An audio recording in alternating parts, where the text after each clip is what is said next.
wabarakatuh. Bismillahirrahmanirrahim. La haula wa la quwata illa billahil aliyyil azim. Allahumma shalli ala sayyidina Muhammad wa ala ali sayyidina Muhammad. Rabbi shrah li sadri wa yassir li amri wahlul 'uqdatam min lisan yafqahu qawli waj'al waziran min ahli. Baik, karena hari ini hari terakhir untuk kajian Serambi Suluk, alhamdulillah genap 33 pertemuan ya. Akan diisi oleh resume dari apa-apa yang sudah kita pelajari intinya, karena memang cukup banyak yang kita bahas. Hal terpenting adalah tentang struktur insan. Ini resume.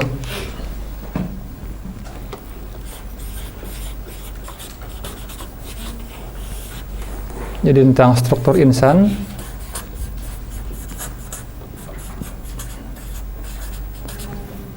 itu kita memiliki 3 hal besar. Ada ruh, ada nafs atau jiwa, ada jasad.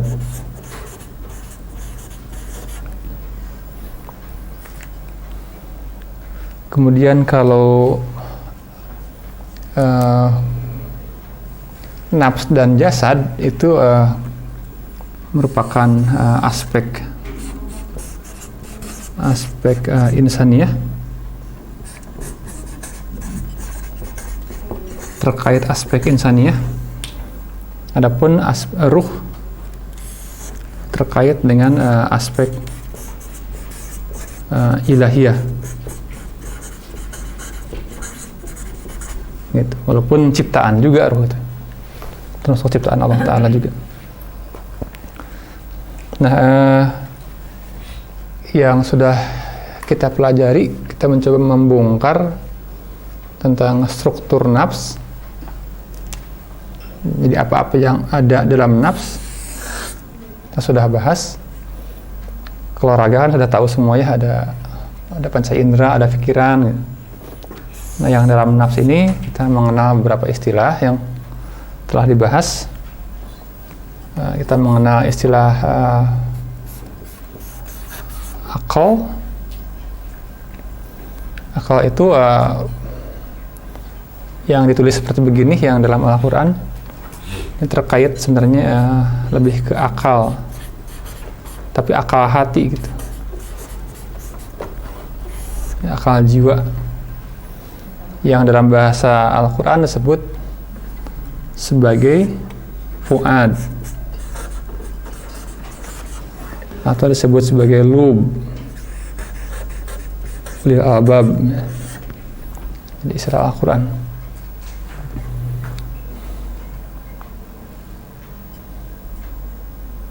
Nah, kemudian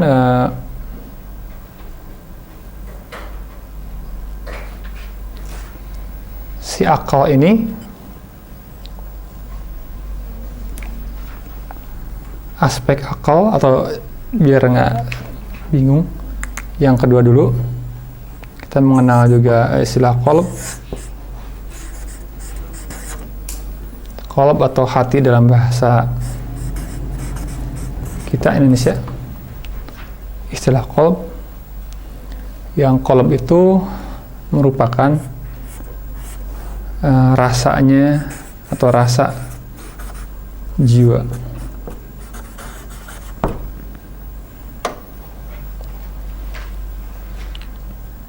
Bedakan dengan rasa jasad. Kalau rasa jasad psikis, rasa jiwa dalam bahasa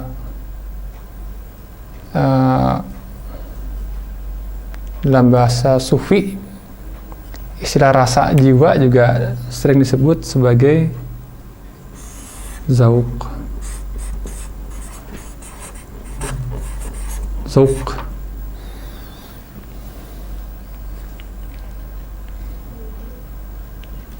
Jadi qalb itu sangat luas gitu. Tapi yang operasional, yang yang teknis bisa kita, yang terasa manfaatnya langsung tuh diukur disebut sebagai rasa jiwa gitu. Qalb itu luas sekali. Itu kan arsy Allah, Baitullah.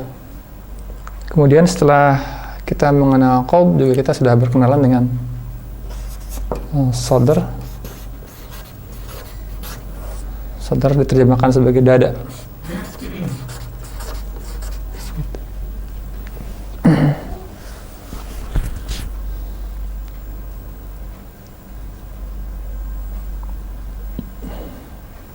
Kita juga sudah mengenal tentang hawa. Ini dalam pengertian hawa nafsu gitu. Hawanya jiwa, hawanya nafs. Juga kita sudah mengenal istilah syahwat.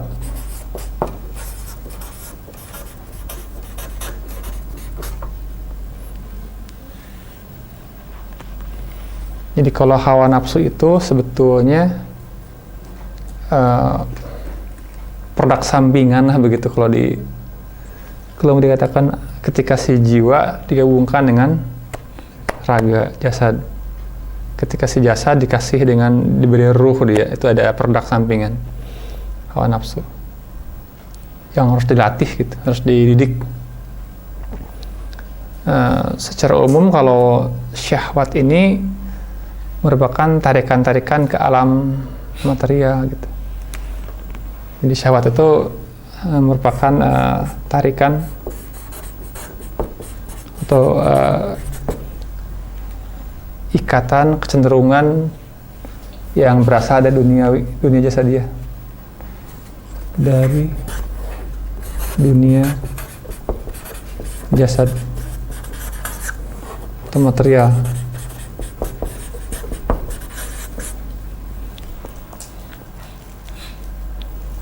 Juga ada tentang indra jiwa.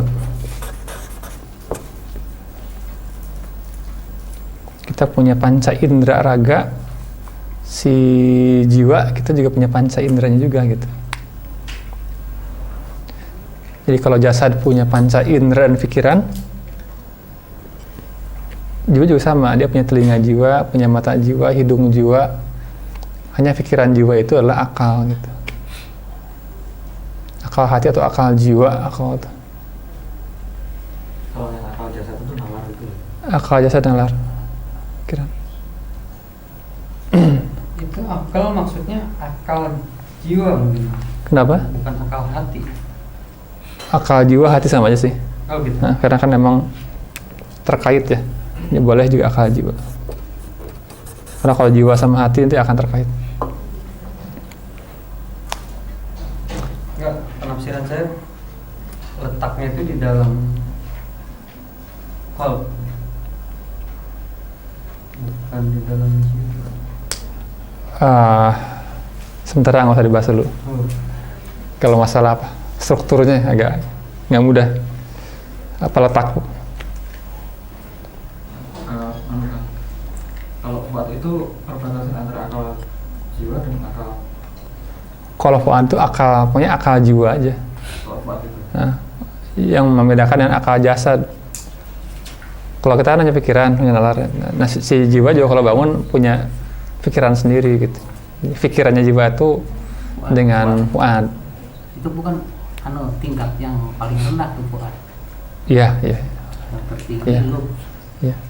Makanya akal hati atau akal jiwa itu punya peringkat derajat macam. Tapi ini semuanya itu adalah akal jiwa. Pokoknya ada kita yang lain, gitu. Ada mata yang lain, ada hidung yang lain, telinga yang lain, ada pikiran yang lain, gitu. Cuman bedanya itu mah pikiran jiwa, ini pikiran ini, gitu. Ya, Sebenarnya itulah diri kita yang sebenarnya. Iya, karena kita hanya bayangannya kan. Kita bayangan dari itu. Kita ini diri kita sebenarnya. Bukan. Jadi sehebat raga kita, sehebat apapun juga raga kita, pikiran kita semua itu hanya bayangan dari kekuatan yang sesungguhnya. Gitu. Bisa dibayangkan ya. Jadi kalau misalkan punya pikiran yang hebat, yang kuat, kreativitas gitu, itu baru bayangannya aja dari yang sebenarnya. Gitu. Baru bayangan. Nah, kan kita rugi kalau tidak bisa tidak punya akses ke alam pikiran yang sebenarnya gitu. Ini akal ini. Nah, sebagai tambahan bahwa aspek akal dalam diri kita itu apa ya? Yang disebut dengan akal jiwa atau akal ini itu punya akses ke alam ruh gitu. Itu ini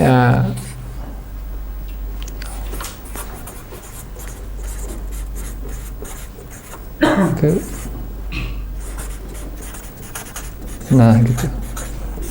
Ini ke sini. Ke alam ilahiyah. Ada akses ke alam ruh. Selain ke alam malakut.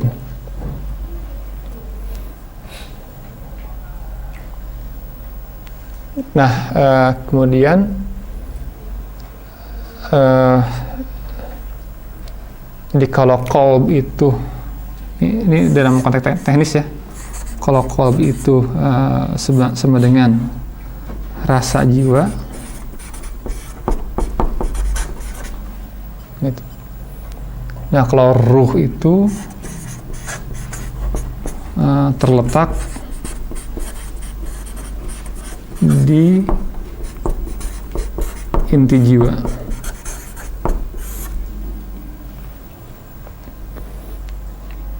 Oh, bukannya qalb inti jiwa ya? Bukan. Sementara diklaim dulu aja. Oh. Dipegang dulu aja. Agak susah membuktikannya. Ada beberapa hal yang sudah buktikan. Kalau secara bahasa itu qalb itu inti ya? Qalb itu rasa, bukan inti jiwa. Enggak, kalau secara bahasa. Qalb itu yang di dalam, inti itu kan dinamakan qalb. Iya, nah ini intinya qalb. Oh. Iya. Makanya kalau bahasa Inggris disebut kernel. Kalau bahasa Inggrisnya. Jadi apa? Jadi yang inti manusia dan binatang itu sebenarnya jiwa itu ya? Jiwa. Jadi kok binatang itu juga ada jasad, ada ruh, tapi tidak ada jiwa. Nggak ada jiwa. Maksudnya? Iya. Semua hal sebenarnya bukan hanya binatang ya. Semua batu juga ada ruhnya. Tapi bukan ruh dalam pengertian ruh gentayangan itu ya. Karena yang menggerakkan proton, elektron kan juga itu ada kuasa Allah di situ gitu. Itu ruh juga, tapi ruh material gitu. Kalau nggak ada ruh itu hilang, nggak bergerak. Jadi semua benda itu ada ruhnya. Ada ruhnya gitu. Cuman jangan kemudian menjadi, kalau orang yang tidak mengerti, jadi ini ada arwahnya, ada tuyulnya, ada jinnya, bukan begitu. Semua hal juga ada, semua yang Allah ciptakan sebetulnya dia mengerti kepada penciptanya. Karena ada pergerakan bukan?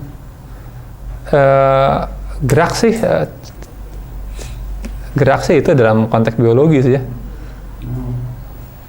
Sifat-sifat hidup dalam biologi itu ada gerak, ada pertumbuhan, berkembang biak dan sebagainya lah gitu.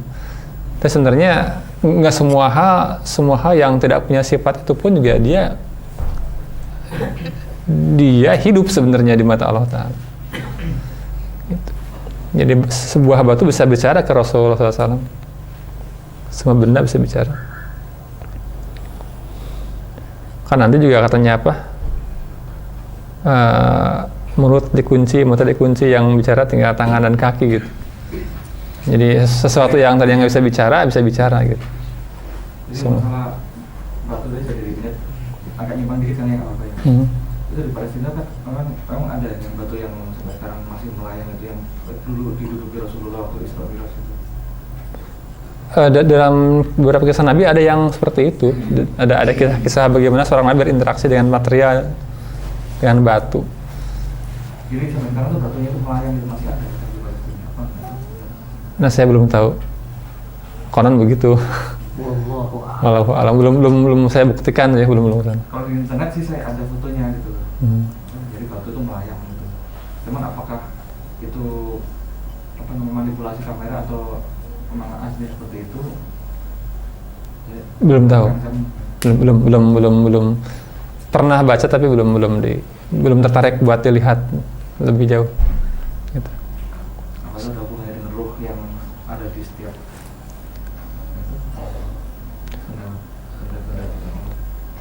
iya dan tidak sih ya, karena semua juga ada ruhnya sebenarnya. Tapi beda ya, ruh kita sama ruh hewan sama ruh yang di material tidak sama, beda tingkatannya. Ruh insan tuh lebih tingginya karena ada aspek ilmu, aspek akal. Ini kalau digambarkan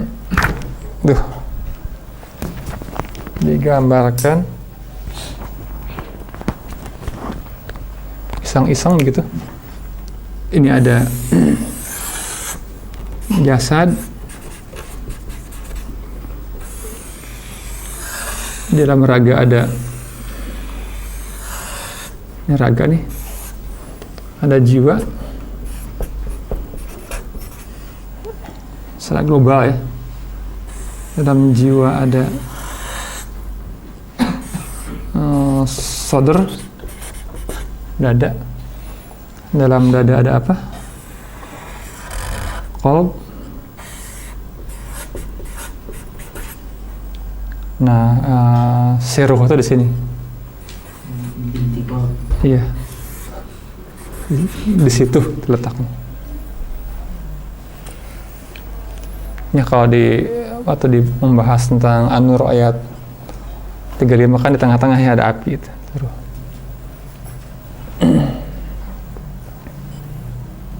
Jadi Ruh Al-Qudusnya di situ Pak? Di situ. Di inti ya? Iya. Iya. Di inti qalb.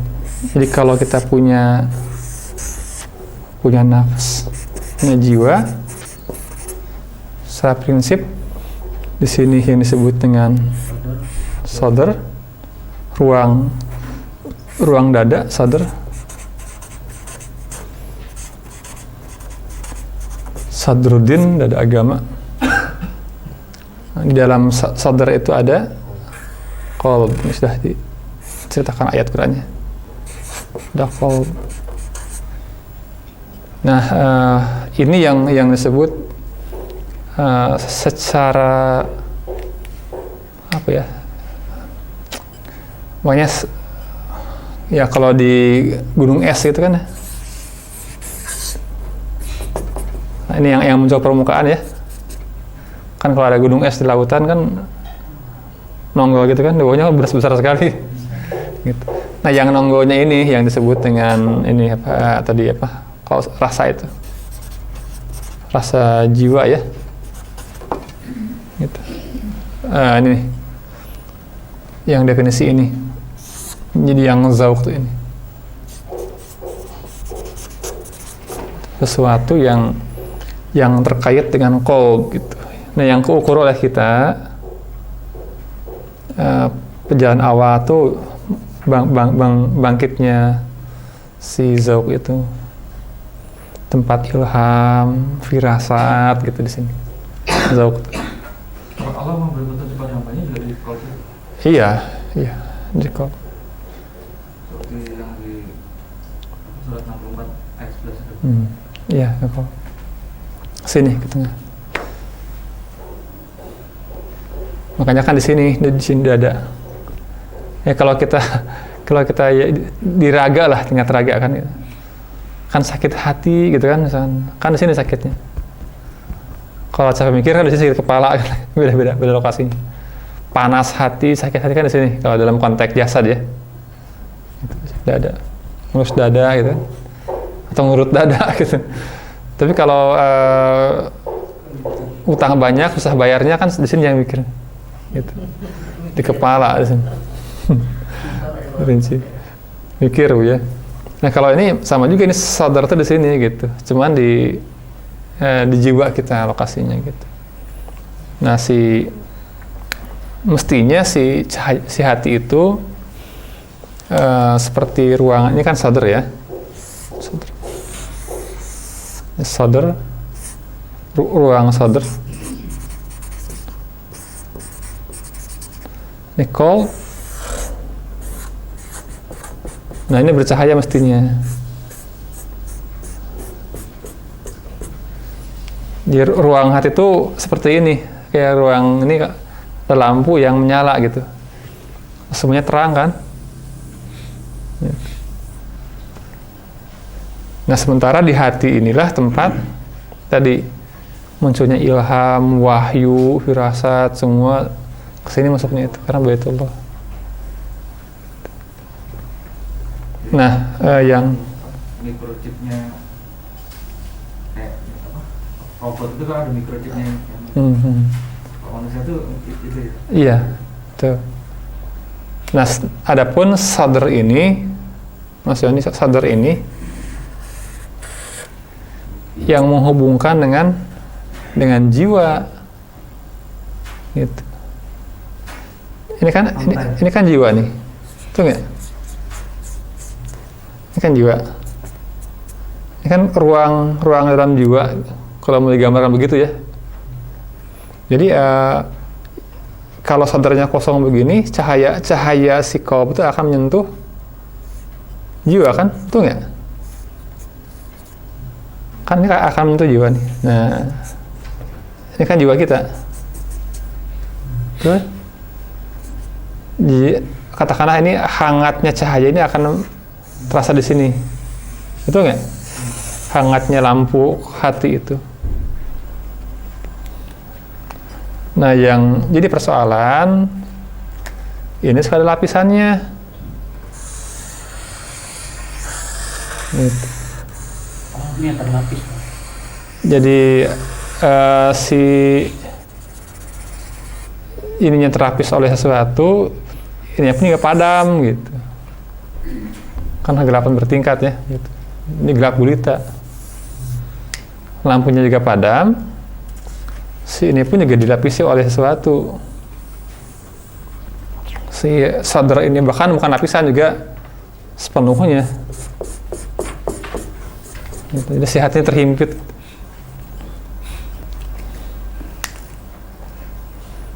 Nah, yang menghimpit ini datang dari dua hal ini.